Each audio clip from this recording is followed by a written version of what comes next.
બાદ શહેરના વાતાવરણમાં પલટો આવ્યો છે। ભારે પવન સાથે વૃક્ષ અને હોર્ડિંગ પડ્યા હતા। શ્યામલ 4 રસ્તા પાસે હોર્ડિંગ તરાશાયી થયા।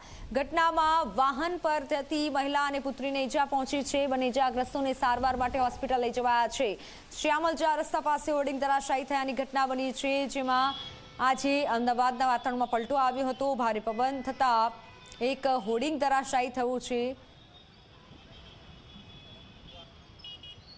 અમદાવાદમાં મોડી સાંજે જે રીતે વાતાવરણ પલટાયું ને અતિ ભારે પવન સાથે ધૂળની ડમરીઓ ઉડી, આ પવનના કારણે શહેરમાં અનેક ઠેકાણે ઝાડ પડવાના, જાહેરાતના હોર્ડિંગ્સ અને બોર્ડ પડવાના બનાવ પણ બન્યા છે। અંતર્ગત આપ જોઈ શકો છો શહેરનો શ્યામલ 4 રસ્તા વિસ્તાર કે જ્યાં આ અતિ વિશાળ લોખંડની ગર્ડર રેલિંગ સાથેનું હોર્ડિંગ છે તે ધડાકાભેર તૂટી પડ્યું છે અને હાલ માહિતી મળી રહી છે તે મુજબ આ ઘટનામાં એક મહિલાને કેટલીક ગંભીર ઈજા પણ પહોંચી છે। આ દરમિયાન આપણી સાથે પ્રત્યક્ષદર્શી છે કે જેઓ અહીંયા ઉપસ્થિત હતા। અંકલ, આ શું ઘટના બની, આપણે શું જોયું? હવે પવન બહુ હતો, મારું રીટ્રીટ ટાવરમાં જ રહું છું, તો ઓચિંતાનું મેં જોયું કે અવાજ આવ્યો એટલે જબરજસ્ત આમ નીચે પડ્યું।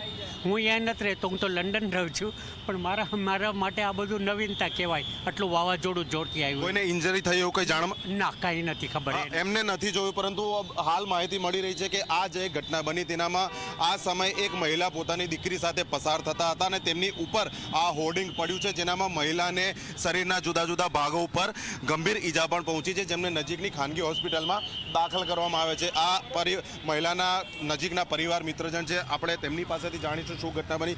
આપની પાસે શું માહિતી છે, શું ઈજા પહોંચી છે, શું બનાવ બન્યો?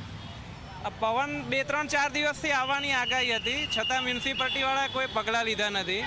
બોમ્બેની અંદર કે આખા ભારતની અંદર ગમે ત્યારે આવા હોર્ડિંગ્સો પડી અને લોકો મરી જતા હોય છે, ઈજાગ્રસ્ત થતા હોય છે, આટલી આગાહી હોય છે, તે છતાંય પ્રશાસન કોઈ પગલાં લેતું નથી અને ભોગવવાનું આમ આદમી આવે છે। આ ઘટનામાં કોણે ઈજા પહોંચી, શું બન્યું? હા, અમારી સોસાયટીની એક મહિલા છે, એની નાની બેબીને લઈ એના ઘરે જતી હતી અને એની પર આ બોર્ડ પડ્યું છે। બેબીને કંઈ વાગ્યું નથી, ખાલી છોલાઈને એવું છે, પણ એની મમ્મીને વાગેલું છે અને ત્યાં પારેખ હોસ્પિટલની અંદર અંડર ટ્રીટમેન્ટ છે। તો જે પ્રમાણે મહિલાના પરિવારજનનું કેવું છે કે ગંભીર ઈજા મહિલાને પહોંચી છે અને તેમને ખાનગી હોસ્પિટલમાં દાખલ કરવામાં આવ્યા છે। બીજી તરફ ઘટના બાદ મ્યુનિસિપલ કોર્પોરેશનની જે દબાણ ખાતાની ગાડી છે તે પણ અહીંયા આવી પહોંચી છે અને આ જે રસ્તો છે વાહન વ્યવહાર માટે બંધ રાખવામાં આવ્યો છે। એટલે આ નાગરિકે ખૂબ જ મહત્વની વાત કરી કે આટલી મોટી આગાહી હોવા છતાં પણ તંત્ર દ્વારા હોર્ડિંગ્સ બાબતે કોઈ તકેદારી રાખવામાં આવી હતી કે કેમ? અને આપણે સૌ કોઈ જાણીએ છીએ મુંબઈમાં આ પ્રમાણે પેટ્રોલ પંપની ઉપર હોર્ડિંગ્સ પડ્યું હતું, જેનામાં કેટલાક લોકોના મોત પણ નિપજ્યા હતા અને અમદાવાદ શહેરમાં